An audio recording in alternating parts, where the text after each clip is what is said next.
Swear to tell the truth, nothing but the truth. Put my hands on the Bible, y'all point me to the booth. Swear to tell the truth. Yo, new season, new colors, new merch, new swag. Go over to Imago Day Apparel Shop and get in your bag with our latest gear. I promise you won't be disappointed. Rep the kingdom, I rock in his image. Every order and purchase goes into helping me bring you better content. And so every order and purchase is greatly appreciated. We thank you for the support, and as always, peace and love. All gifts, purchases, proceeds, givings, all that go to helping me bring y'all better content. So y'all greatly appreciate it, and I thank you all. But what's going on, bro? Yo, people are mad heated over this Caitlin Clark situation, bro. And it's crazy to me how people show their true colors, bro. This girl is what, 22, 23 years old? She's still a kid. And people are mad over her shoe deal. Basically because she's white, you know they got to make it out of a race deal, and black WNBA players haven't received a shoe deal. But let's watch the video. Caitlin Clark, the girl just made $28 million with Nike. She's getting a signature shoe. Unfortunately, she is still left to deal with all of the critics. Now, why are there critics? Well, because Caitlin Clark is white. There's a USA Today writer, his name is Mike Freeman, and he put up this post. No black WNBA players have a signature shoe. Jamel Hill, she's whining that Caitlin Clark wasn't deserving of the shoe deal. It's easy to see why Caitlin Clark was the one chosen to have the shoe deal. Clearly, there's a marketability here. Nike clearly has a knack for picking the right players to have signature shoes that are going to sell and sell well. So when they think to themselves, who should we give a signature shoe deal to? Who is going to help us generate the most revenue possible? Caitlin Clark obviously comes to mind. I think we all can realize that Caitlin Clark is more than deserving of a shoe deal. This has nothing to do with her skin color. And for all the people trying to make a stink about it, please just shut your mouths, because you're making a bigger deal out of this than it needs to be. Amen to that, bro. First and foremost, I feel like first and foremost, bro, Nike is their own brand. They can do whatever they want to do. Let's first and foremost get that established. At the end of the day, they could choose all white people or all black people if they wanted to. So what? Second, and we got to keep it a buck, bro. Nobody was talking about women's basketball until Caitlin Clark hit the scene. Now, that's not to take away from the many names and the many skilled players that's playing the game.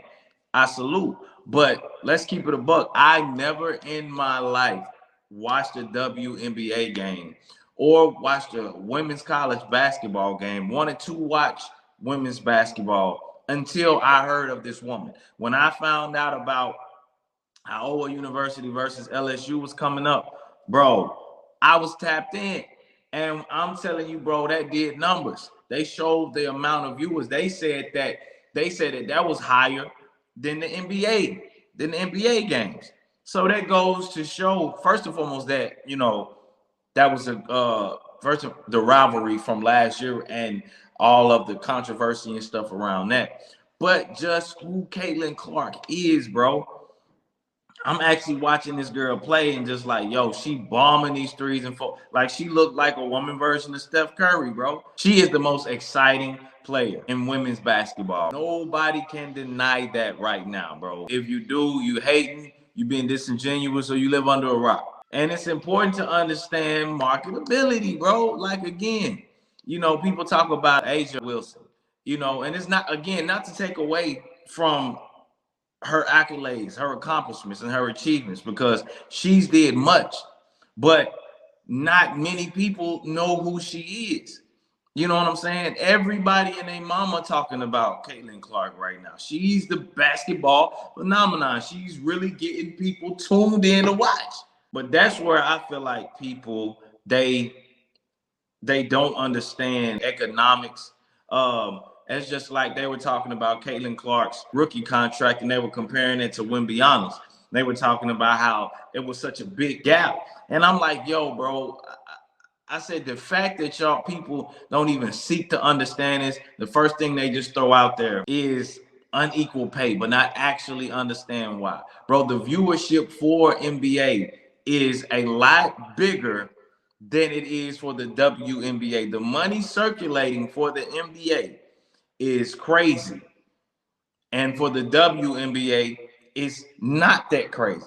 And so, of course, the pay is going to be different. What do you think they're going to do? They're going to just pull money out their butt and just throw at these girls? You can't pay more than what you are actually bringing in, because that's going to put you at a negative, and then you don't have a sport at all anymore, period. You know what I'm saying? So you got to be able to adjust and accommodate to what you're bringing in, to what you pay your people, so that we can still have money to put in places that money needs to go.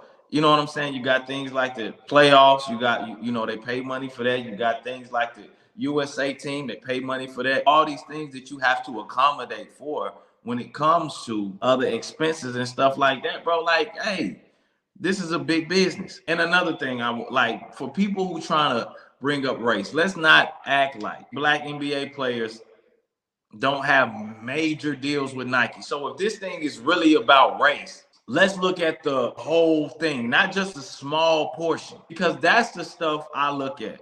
And for me, I'm kind of like, if it's not like this on a major scale, then maybe I'm taking this out of proportion. Man said right here in the comments, he said of the 19 top players in the NBA with shoe deals with major shoe brands, Nike, Jordan, Adidas, Puma, and Under Armour, only one, and that's 0.5%, is white, Luka Doncic. Everyone needs to calm down. We're not overtaking pro basketball anytime in the next 50 years, if ever. You know what I'm saying, bro? So we got to cut it out with the race stuff, bro. Identity politics is what's continuously dividing us. That's what we see in our nation, is continuously dividing us. It's going, you know, it's going over into sports. It ain't gonna do nothing but divide us, bro. And before we know it, we gonna have another civil war going on, man. So, bro, we really just need to get our minds in the right space and congratulate this young lady on her being drafted into the NBA, to the WNBA, on her shoe deal. And, you know, just pray that she makes an impact, man, and really turns more heads to the WNBA than what's already been there. But yo, let me know what y'all think down in the comments, man. Like, share, comment, subscribe. Peace, love. I'm out. Sweating to the truth, nothing but the truth. Put my hands on the Bible, y'all point me to the booth. Sweating to